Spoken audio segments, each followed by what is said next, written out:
যুগে যুগে ওসমান হাদিরা ঘরে ঘরে জন্মায় না, ওসমান হাদিরা জেলায় জেলায় জন্মায় না, প্রতি বছর জন্মায় না, কিন্তু এরা আমাদের যুবকদের জন্য শিক্ষা, আমাদের সবার জন্য শিক্ষা, অনুপ্রেরণা। কিভাবে ক্ষুদ্র গণ্ডির ঊর্ধ্বে উঠতে হয়, কিভাবে ক্ষুদ্র চিন্তার বাইরে যেতে হয়, কিভাবে ভয়ের কালচারাল সংস্কৃতির দেয়ালকে, প্রাচীরকে ভেঙে দিতে হয়, এটা শেখানোর মতো মানুষ ঘরে ঘরে হয় না।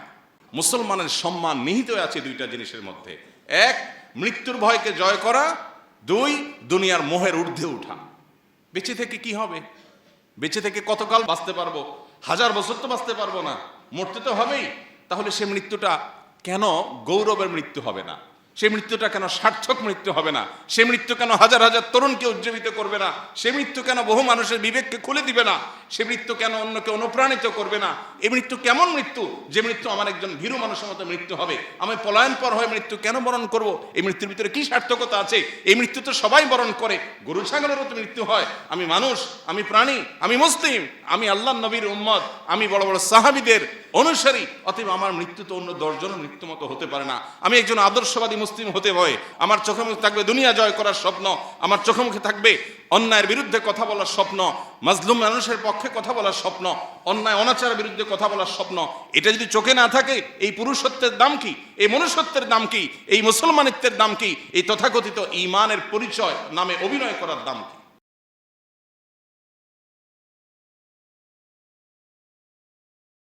কোরআনে হাকিমে আমাদেরকে আমাদের রব আল্লাহ সুবহানাহু ওয়া তাআলা যত আদেশ করেছেন, যত নির্দেশ করেছেন, এর মধ্যে যে কয়েকটি নির্দেশকে বারবার বিভিন্নভাবে ঘুরিয়ে ফিরিয়ে আমাদেরকে আল্লাহ তাআলা বিশেষভাবে নির্দেশ করেছেন, সতর্ক করেছেন, সে বিষয়গুলোর অন্যতম হলো ইনসাফ প্রতিষ্ঠা করা।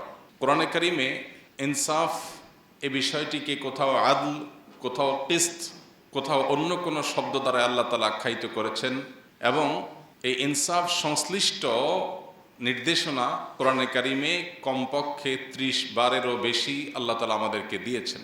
আল্লাহ সুবহানাহু ওয়া তাআলা ইরশাদ করেছেন, ওয়াকুনু কাওয়ামিনা বিল কিসত শুহাদাআ লিল্লাহ ওয়ালাউ আলা আনফুসিকুম। ঈমানদারদের বৈশিষ্ট্য এটি।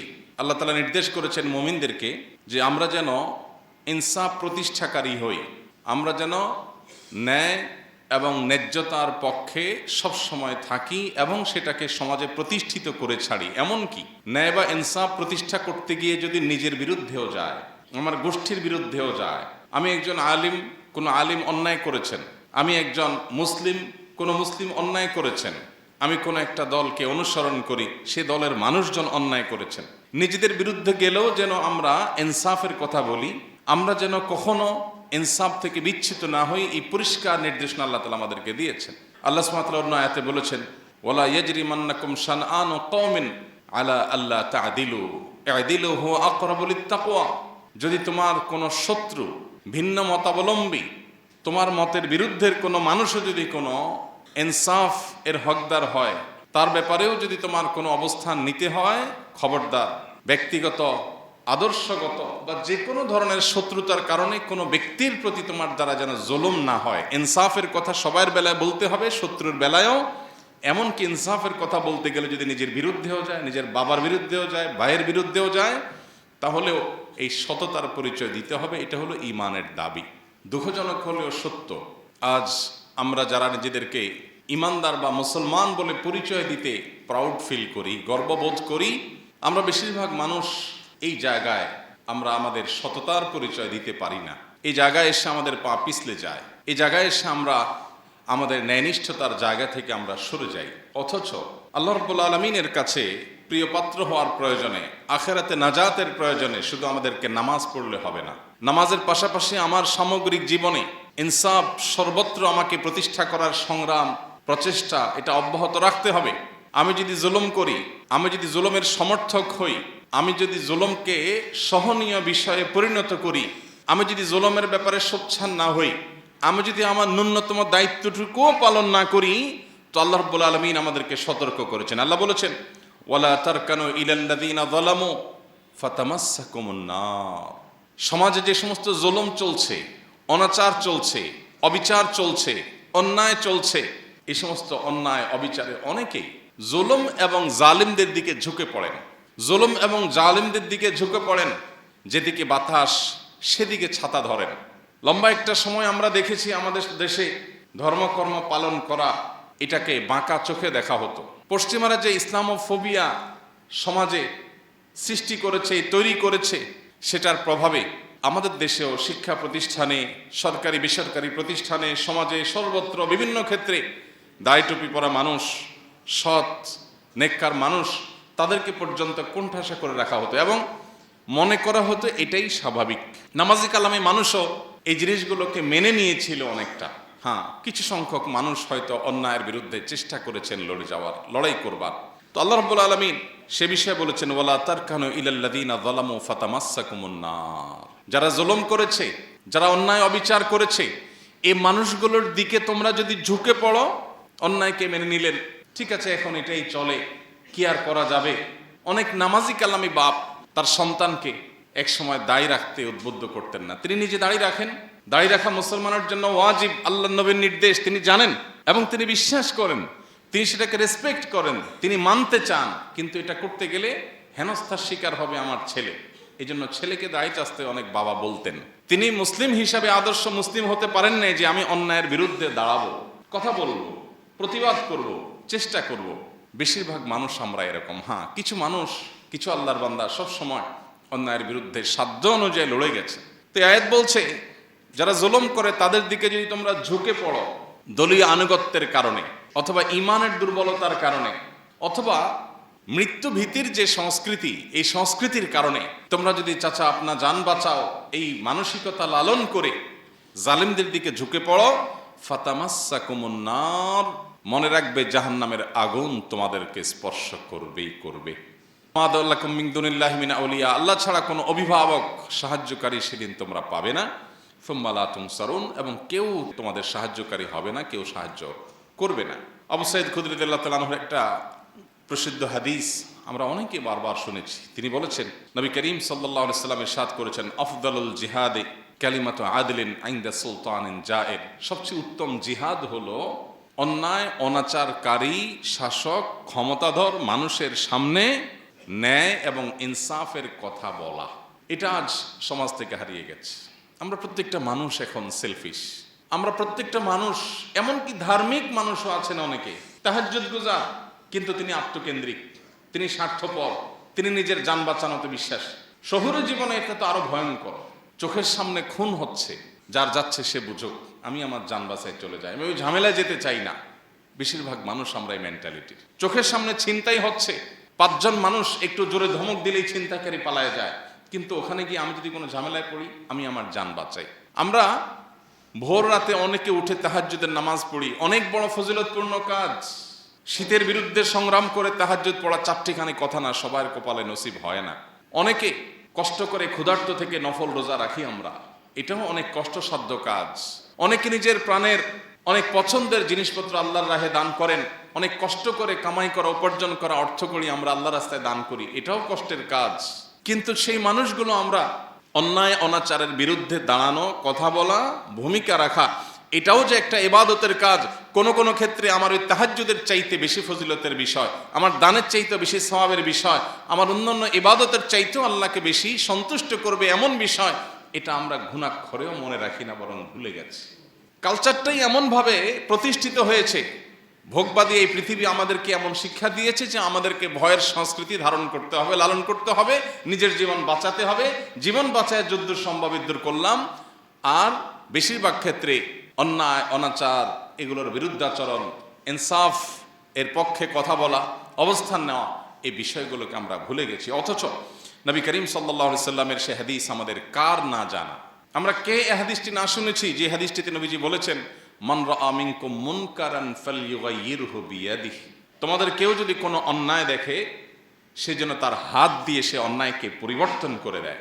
আর যদি সেটা করতে সক্ষম না হয়, তাহলে সে যেন তার মুখ দ্বারা অন্যায়ের বিরুদ্ধে বলে, সফটলি, নম্রতার সাথে, কোমলতার সাথেও যেন অন্যায়ের বিরুদ্ধে বলে। আর যদি সেটাও করতে না পারে, অন্তত অন্তর থেকে এই অন্যায় পরিবর্তন করবার চিন্তা, সংকল্প, পরিকল্পনা, নিয়ত, এর প্রতি ঘৃণা, এগুলো যেন অন্তত লালন করে। এটুকু হলো ইমানের সর্বনিম্ন স্তর। আর যদি এটুকুও না হয়, আপনার সমাজে অনাচার হচ্ছে, আপনার ব্রুটা পর্যন্ত ভাঁজ হচ্ছে না, কপালে ভাঁজ হচ্ছে না, অন্যায় হচ্ছে, আপনি সেটার বিরুদ্ধে কথা বলা তো দূরের কথা, আপনার মধ্যে কোনো হিতাহিত জ্ঞানটুকু পর্যন্ত নেই, আপনি আপনার নিজেকে নিয়ে ব্যস্ত, তাহলে নিজেকে মুসলিম বা ইমানদার হিসাবে দাবি করবার কোনো নৈতিক অধিকার আমাদের নাই। আজ দুঃখজনক বাস্তবতা হলো, আমরা বেশিরভাগ মানুষ এই কাতারের মুসল্লি। আমরা নামাজ পড়ি, কিন্তু অসৎ কাজে বাধা প্রদান আমরা করি না। আমরা প্রত্যেকটা মানুষ যদি অন্যায়ের বিরুদ্ধে সোচ্চার হতাম, কোনো জালেম মাথা ছাড়া দিয়ে দাঁড়াতে পারতো না, কোনো আধিপত্যবাদীরা আমাদেরকে গোলাম বানিয়ে রাখতে পারতো না। কিন্তু আমরা যখন স্বার্থপর হয়ে গেছি, আমরা যখন শুধু নিজের জীবন আর পরিবার নিয়ে আমাদের চিন্তা ভাবনা ঘুরপাক খায়, এর বাইরে আমরা ভাবতে পারি না, তখন গোলামি আমাদের জন্য অবধারিত হয়ে গেছে, অপমান আমাদের জন্য অবধারিত হয়ে গেছে, অপরিহার্য হয়ে গেছে। নবী সাল্লাল্লাহু আলাইহি সাল্লাম তার সেই প্রখ্যাত হাদিসে এমনি এমনি বলেননি। একটা সময় আসবে যে সমস্ত জাতিগোষ্ঠীরা, সমস্ত সম্প্রদায়, অন্য ধর্মের মানুষেরা, মানুষ যেভাবে খাবারের টেবিলে বসে চারপাশে ভাগযোগ করে ছিঁড়ে ফুড়ে খায়, তোমাদের মুসলিম জাতিকে সেভাবে ছিঁড়ে ফুড়ে খাবে। কখনো তোমাদেরকে জঙ্গি তকমা দিবে, কখনো তোমাদেরকে মৌলবাদী তকমা দিবে, কখনো তোমাদেরকে বিভিন্ন দেশবিরোধী তকমা দিবে। এগুলো দিয়ে দিয়ে তোমাদেরকে দুর্বল করবে, কোণঠাসা করবে এবং তোমাদেরকে শেষ করবে, ধ্বংস করবে। নিজেদের মধ্যে গ্রুপিং সৃষ্টি করে, মতবিরোধ সৃষ্টি করে, তোমাদের মধ্যে মতভিন্নতা সৃষ্টি করে তোমাদেরকে লাগিয়ে দিবে এবং মুসলমানদের মধ্যে একটা অংশ আরেক অংশের ব্যাপারে দ্বিধাগ্রস্ত হয়ে পড়বে। এরকম যে জটিল অবস্থায় তৈরি হবে, অন্য সম্প্রদায়ের মানুষরা তোমাদেরকে ভোগের বস্তুতে পরিণত করবে, তোমাদেরকে ভেঙে চড়ে খাবে। কেউ কাশ্মীর নিবে, কেউ ইরাক নিবে, কেউ সিরিয়া নিবে, কেউ আফগানিস্তান নিবে, কেউ আফ্রিকা নিবে। ভাগযোগ করে সবাই তোমাদেরকে যখন লুটপাট করে খাবে, এমন একটা সময় আসবে। নবীজিকে সাহাবীরা বলেছেন, ইয়া রাসূলুল্লাহ আবি কিল্লাতি নাহনু ইয়াউমাইদিন, সেদিন কি আমাদের সংখ্যা অনেক অল্প হবে, সেজন্য দুরবস্থা হবে? নবীজি বলেছেন, না, বাল আনতুম ইয়াউমাইদিন কাসীর, বরং সেদিন তোমাদের সংখ্যা হবে অনেক। দুনিয়াতে কোটি কোটি মুসলমান থাকবে, ওয়ালাকিন্নাকুম গুসাউন কাগুসাইস সাইল, কিন্তু বানের পানির উপরে খড়কুটা যেরকম ভেসে যায়, তোমরা সেরকম খড়কুটার মতো হবে। তোমরা আদর্শহীন মুসলিম হবে, নামে মুসলমান ধারণ করবে, নামাজ পড়াটাকেই শুধু ইসলাম বানিয়ে নিবে, অন্যায়ের বিরুদ্ধে কথা বলাকে তোমরা কোনো ভালো বিষয় মনে করবে না। নবীজি বলেছিলেন সেদিন তোমাদের এই পরিণতির দুটি কারণ থাকবে, এক হুব্বুদ দুনিয়া, দুই কারাহিয়াতুল মউত। তোমাদের মধ্যে দুনিয়ার মোহ অনেক বেশি হয়ে যাবে। দুনিয়ার মোহ যখন বেশি হয়ে যাবে, তখন আমার ফ্যামিলি, আমার বাচ্চা কাচ্চা, আমার বাপ ভাই, আমার নিজের, আমার ব্যবসা বাণিজ্য, আমার ক্যারিয়ার, তোমার চিন্তা শুধু এই চক্রের মধ্যে ঘুরপাক খাবে। এই চক্রকে ভেদ করে তুমি জান্নাত পর্যন্ত দেখতে পাওয়া, আখিরাত পর্যন্ত দেখতে পাওয়া, রবের সন্তুষ্টি অর্জন করা, সার্থক মানুষ হয়ে যাওয়া, এই মানসিকতা তোমাদের মধ্যে থাকবে না। ক্ষুদ্র চিন্তার মধ্যে তোমরা সীমাবদ্ধ থাকবে। এটা মুসলমানের পরিচয় নয়। মুসলমান সে মানুষ যে আবু বকর ওমরের সন্তান, খালিদ ইবনে ওয়ালিদের সন্তান, ওমর আবু বকরের ওসমানের সন্তান, আলী রাদিয়াল্লাহু তাআলা আনহুর আদর্শের সন্তান, মুহাম্মদ সাল্লাল্লাহু আলাইহি সাল্লামের রুহানি সন্তান। সে মুসলমান তো সামান্য শুধু ফ্যামিলির চিন্তা, কয়টা টাকা পয়সার চিন্তা, একটু লাক্সারিয়াস লাইফ লিড করার চিন্তা, একটু ভোগের চিন্তা করবে না। এটা তো পশু পাখিরাও করে, প্রাণীরাও করে। মানুষের মনুষ্যত্ব, ইমানদারের সার্থকতাই হলো তার জীবনকে অন্যায়ের বিরুদ্ধে সর্বোচ্চ সোচ্চার রেখে আল্লাহর রাহে নিজের জীবনকে নজরানা হিসাবে পেশ করতে পারা। এটাই তো মুসলমানের সার্থকতা। যেদিন তোমাদের মধ্যে দুনিয়ার মোহ পেয়ে বসবে, তোমরা ক্ষুদ্র গণ্ডির বাইরে আসতে পারবে না। তোমাদের যেদিন মৃত্যু ভয় তোমাদেরকে ঝেঁকে বসবে, জান বাঁচাবার জন্য শুধুমাত্র চিন্তা করবে, আমি এখানে গেলে আমার জান যাবে, আমি আমার জান বাঁচাই, আমি নিজে ভালো থাকি। এই চিন্তা যখন আসবে, অপমান, অপদস্থ, লাঞ্ছনা এবং আগ্রাসন এটা তোমাদের জন্য অপরিহার্য হয়ে যাবে, অবধারিত হয়ে যাবে। নবী করিম সাল্লাল্লাহু আলাইহি সাল্লামের এই হাদিস যেন আজ আমাদের সামনে জ্বলন্ত উদাহরণ।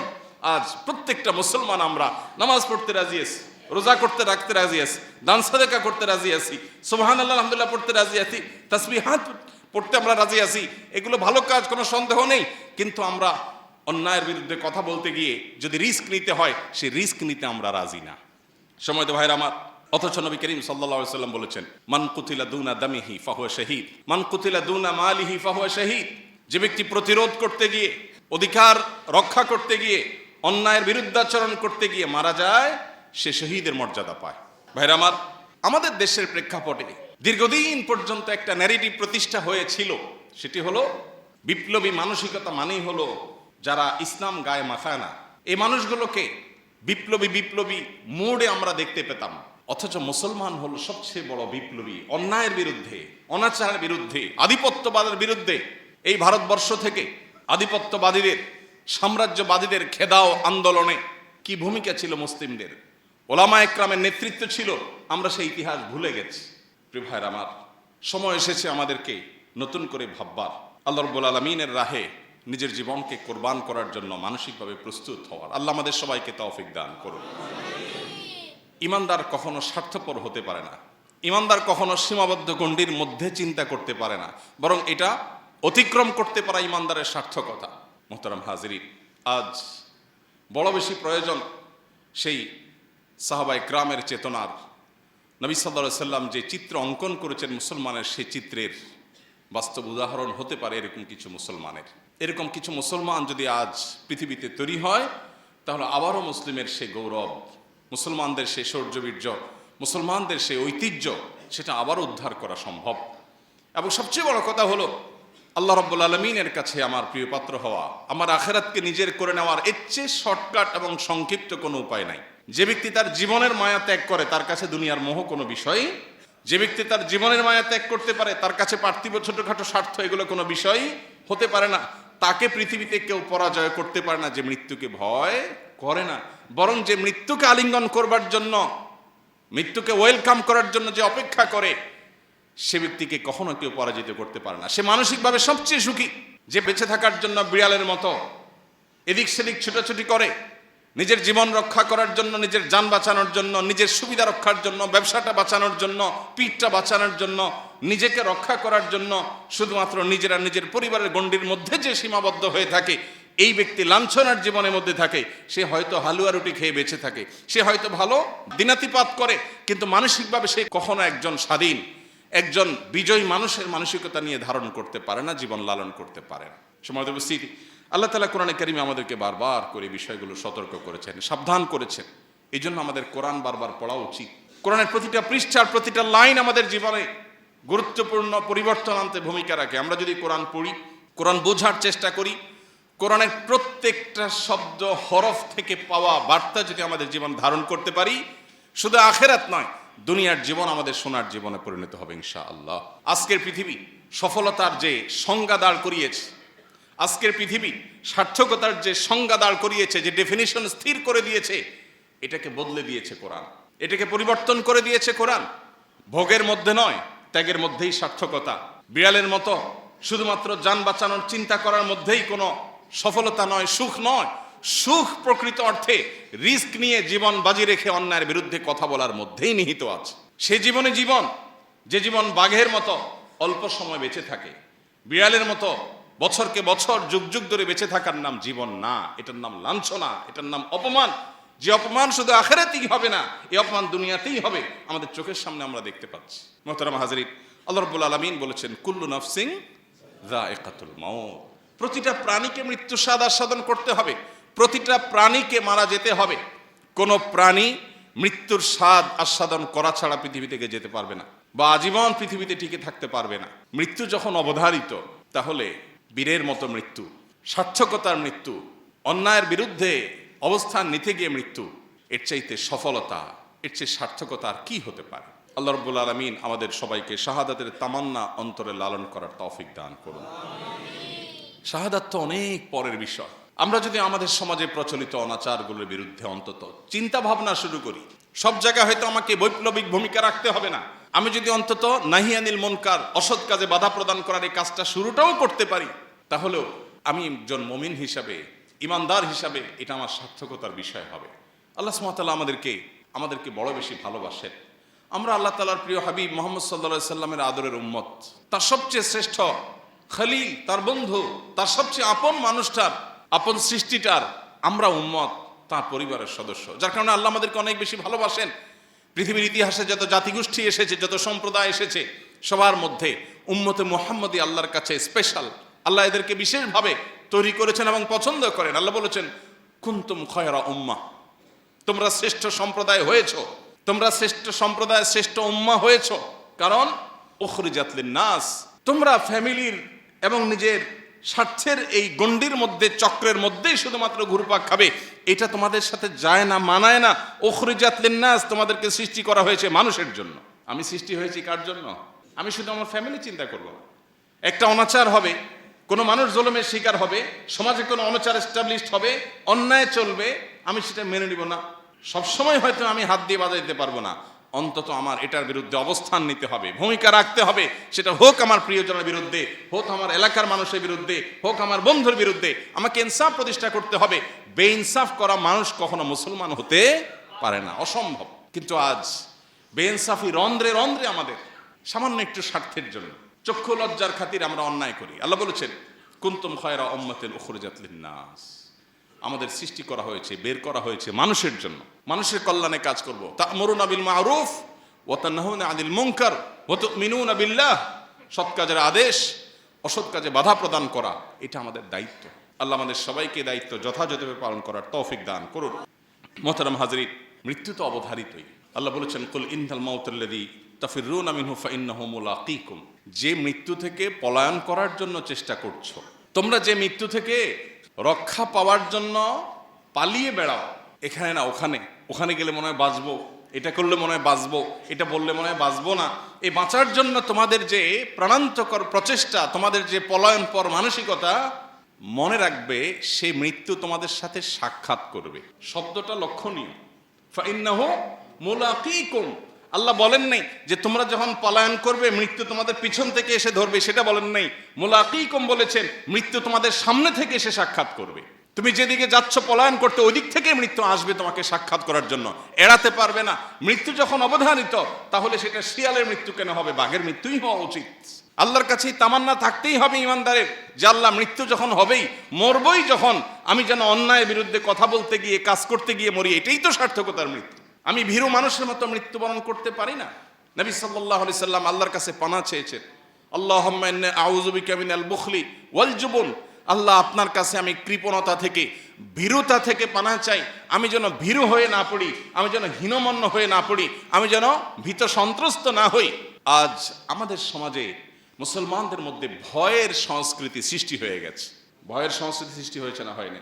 আজ শরীফ ওসমান হাদির মতো কিছু তরুণ, তারা আমাদেরকে ভয়ের সংস্কৃতি ভাঙতে শিখিয়েছে। তারা শিখিয়েছে কিভাবে ভয়কে জয় করতে হয়। আপনার আমার অনেকের মতো তারও একটা ছোট্ট বাচ্চা আছে, মায়া আছে, এবং সে জানতো সে যে পথে পা বাড়িয়েছে, এই পথে মৃত্যু অবধারিত, সেটার জন্য প্রস্তুত ছিল, আগে থেকে ঘোষণা দিয়েছে। পরিচিত ভাই ব্রাদারকে বলে গেছে, আমি মরে গেলে আমার বাচ্চাদের দিকে খেয়াল রাখিও, জাস্ট ইট, আর আল্লাহ খেয়াল রাখবেন, যথেষ্ট। বহু লেবাসধারী ধার্মিকের চাইতে, বহু লেবাসধারী তথাকথিত আলিমের চাইতে এ ধরনের তরুণরা আমাদের ক্ষেত্রে, আমাদের জন্য এই ক্ষেত্রে অন্তত উত্তম উদাহরণ। সমকালীন জীবনে বা সমসাময়িক সময়ে নিজের অবশ্যম্ভাবী অপরিহার্য পরিণতির কথা জানার পরও এইভাবে সাহসিকতার পরিচয় দেওয়া, মৃত্যু ভয়কে জয় করা এবং ভয়ের সংস্কৃতিকে ভাঙার উজ্জ্বল উদাহরণ তার চাইতে আর ভালো কাউকে খুঁজে পাওয়া যায় না। মানুষ যখন নিশ্চিত হয়ে যায় তার বিপদ আসছে, সে সাবধান হয়ে যায়। সাবধান সেও ছিল, কিন্তু অনেকে আছেন সাবধানতা নয় বরং গা বাঁচানোর চেষ্টা করে। ঠিক আছে, জান বাঁচতে বহুত কিছু করতে পারবো, আরে জান বাঁচায় রেখে কি করবো যে জান দিয়ে কিছু করতে পারবো না? জানটা বেঁচে থাকাটা কি জন্য? আল্লাহকে সন্তুষ্ট করার জন্য, আল্লাহকে খুশি করার জন্য।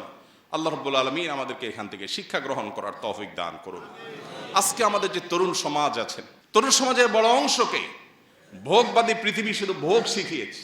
এখন তারুণ্যের বড় অংশ তারা খেলাধুলা দেখে এবং সেখানে কোনো খেলোয়াড়ের গোল দেওয়া দেখে সে উজ্জীবিত হয়ে যায়, সে উত্তেজিত হয়ে যায়। তার পছন্দের দল হেরে যাওয়া দেখে সে মুষড়ে পড়ে, ভেঙে পড়ে, মন খারাপ করে, সে চোখের পানি ফেলে দেয়, কেঁদে দেয়। মুসলমানের সন্তান, সে জানে না এটা তার পরিচয় না, এটা তার সার্থকতা না। সে সাম্রাজ্যবাদীদের, সে আধিপত্যবাদীদের, সে পৃথিবীর মাস্তানদের টুলে পরিণত হয়েছে। তারা তাকে ব্যবহার করছে, ক্রীড়ানক বানিয়েছে। আজ কোন মুসলিম তরুণ সে সকল বাধার প্রাচীর ডিঙিয়ে, সকল প্রটোকল ভেঙে দিয়ে সে যদি কোনো খেলার মাঠে দর্শক গ্যালারি থেকে একবারে মাঠে গিয়ে খেলোয়াড়কে জড়িয়ে ধরে, মনে করা হয় বাহ, সে কি জয় করেছে। অথচ মুসলমান তো খালিদ ইবনে ওয়ালিদের সন্তান, ওমর আবু বকরের সন্তান, ওসমান আলীর সন্তান, আব্দুল্লাহ ইবনে ওমরের সন্তান রিদওয়ানুল্লাহি তাআলা আলাইহিম আজমাইন। তারা আমাদেরকে শিখিয়েছেন কিভাবে ইনসাফের জন্য সংগ্রাম করতে হয়, লড়াই করতে হয়, পৃথিবীর মানুষকে সত্যের পথে আনবার জন্য লড়াই করতে হয়, কিভাবে নিজের ভোগবাদিতাকে পায়ের নিচে পিষ্ট করতে হয়। এই শিক্ষা তারা দিয়ে গেছেন। এই জন্য পৃথিবীকে তারা শাসন করেছে, পৃথিবী তাদের পায়ের নিচে এসেছে। কারণ মুসলমানের সম্মান নিহিত আছে দুইটা জিনিসের মধ্যে: এক, মৃত্যুর ভয়কে জয় করা; দুই, দুনিয়ার মোহের ঊর্ধ্বে উঠা। বেঁচে থেকে কি হবে? বেঁচে থেকে কতকাল বাঁচতে পারবো? 1000 বছর তো বাঁচতে পারবো না, মরতে তো হবেই। তাহলে সে মৃত্যুটা কেন গৌরবের মৃত্যু হবে না? সে মৃত্যুটা কেন সার্থক মৃত্যু হবে না? সে মৃত্যু কেন হাজার হাজার তরুণকে উজ্জীবিত করবে না? সে মৃত্যু কেন বহু মানুষের বিবেককে খুলে দিবে না?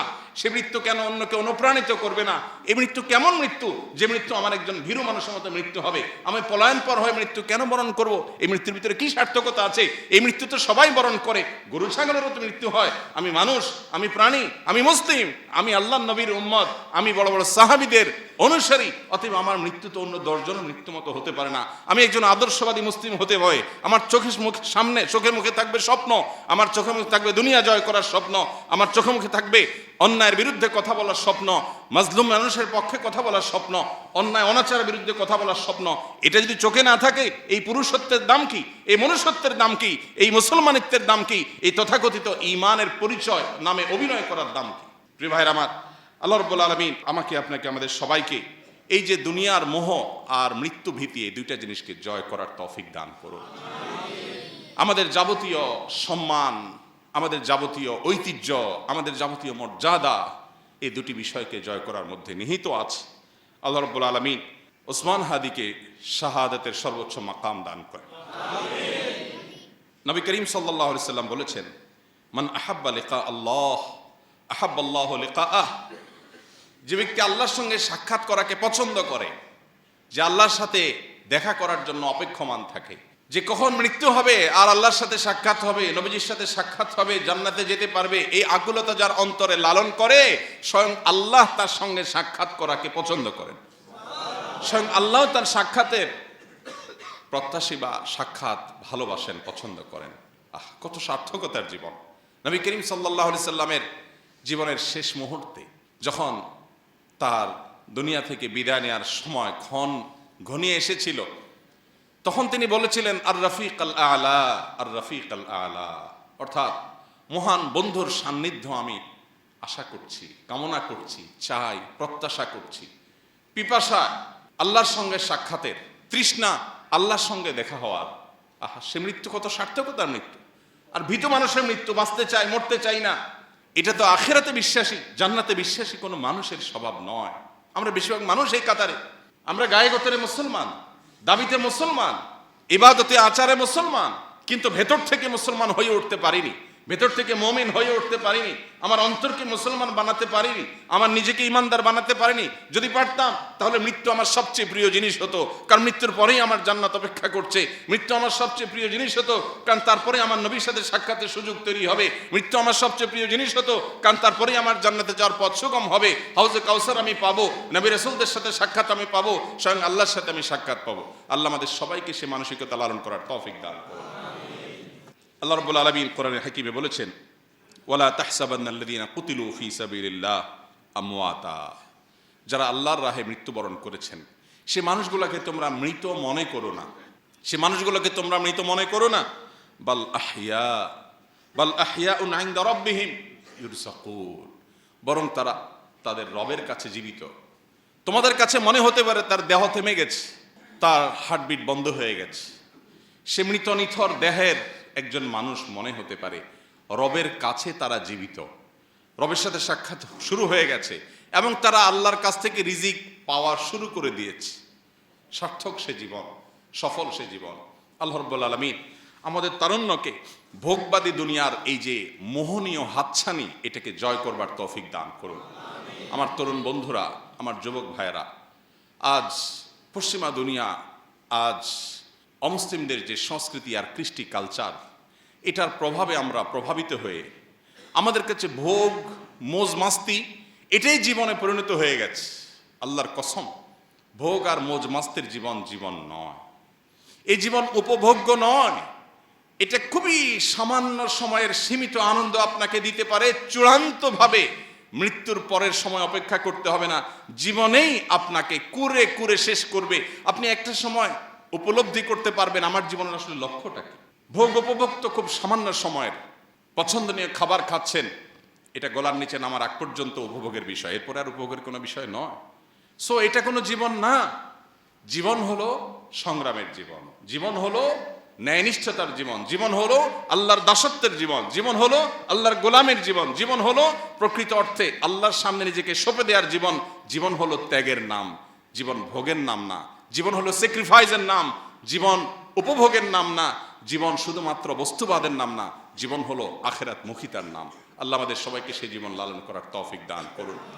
যুগে যুগে ওসমান হাদিরা ঘরে ঘরে জন্মায় না, ওসমান হাদিরা জেলায় জেলায় জন্মায় না, প্রতি বছর জন্মায় না, কিন্তু এরা আমাদের যুবকদের জন্য শিক্ষা, আমাদের সবার জন্য শিক্ষা, অনুপ্রেরণা। কিভাবে ক্ষুদ্র গণ্ডির ঊর্ধ্বে উঠতে হয়, কিভাবে ক্ষুদ্র চিন্তার বাইরে যেতে হয়, কিভাবে ভয়ের কালচার সংস্কৃতির দেয়ালকে প্রাচীরকে ভেঙে দিতে হয়, এটা শেখানোর মতো মানুষ ঘরে ঘরে হয় না। আল্লাহ তাআলা আমাদেরকে শিক্ষা গ্রহণের তৌফিক দান করুন। আল্লাহুম্মা আহসিন খাতিমানা ওয়া আওয়াকিবানা। আল্লাহ আমাদের মৃত্যু, আমাদের শেষ পরিণতিটা যেন ভালো হয়, সুন্দর হয়, সার্থক হয়, আমাদের জন্য সেটা যেন আনন্দের হয়, তৃপ্তির হয়, সেটা যেন আমাদের দুনিয়াতেও মর্যাদার হয়, আখিরাতেও যেন আমাদের রবের সন্তুষ্টির কারণ হয়। আল্লাহ আমাদের সবাইকে সেই তৌফিক দান করুন।